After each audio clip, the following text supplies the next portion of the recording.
It doesn't take very long to recognize a Wes Anderson film. His 10th feature, The French Dispatch, takes his modus operandi, wide-angle lenses, symmetrical compositions, deadpan humor, and whimsy that occasionally oversteps into the land of twee, and spikes it with steroids. Brimming with new and returning talent, including Adrien Brody, Benicio del Toro, Tilda Swinton, Jeffrey Wright, Bob Balaban, Owen Wilson, Lois Smith, Timothy Chalamet, Christoph Waltz, Henry Winkler, Edward Norton, Liev Schreiber, Saoirse Ronan, Willem Dafoe, Elizabeth Moss, Frances McDormand, and of course, Bill Murray, it might take less time to name who in Hollywood wasn't cast. Reportedly, Wes Anderson is a huge fan of the New Yorker magazine.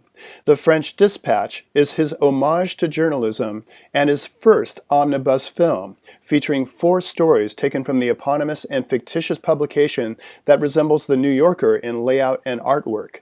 The first and briefest story is a cycling tour of the town where the French Dispatch is headquartered, hilariously named Ennui-sur-Blaze, which roughly translates to boredom upon apathy.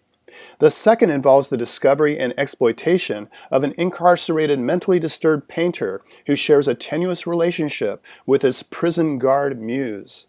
A student protest that takes to the streets of ennui comprises the third story, as well as the May-December romance that develops between the journalist covering the event and the young leader of the revolt.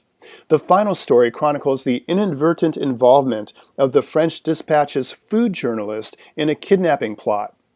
In Fantastic Mr. Fox and Isle of Dogs, Wes Anderson used stop-motion photography to make his plasticine characters look alive. Given his rigid filmmaking aesthetic, it's no wonder Anderson was attracted to animation. It gave him complete control over every aspect of every frame.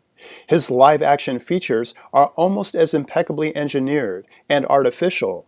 With The French Dispatch, Anderson adds a new flourish to his visual repertoire, essentially using his actors as if they were mannequins by staging what appears to be freeze frames as the camera dollies past a crowded scene, while every character stands frozen in mid-action. It's yet another technique that reflects the dichotomy inherent to every Wes Anderson film. It looks amazing, but is unabashedly contrived. He also introduces massive foreground facades that are nonchalantly pushed aside by the cast to reveal a scene within a scene. Just like his dollhouse set designs, put to even more use in The French Dispatch, it creates a sense of watching a play performed on the most elaborate stage imaginable. The net result makes The French Dispatch his most visually impressive live-action film to date, but also his most emotionally distancing. The French Dispatch might also be Anderson's most wordy film. The voiceover narration, combined with dialogue delivered fast enough to do Howard Hawks proud, threatens sensory overload long before the credits roll. It's pretty much impossible to fully appreciate both the witty patter and meticulously detailed set designs at the same time. On the other hand, its sheer density will no doubt reward subsequent viewings.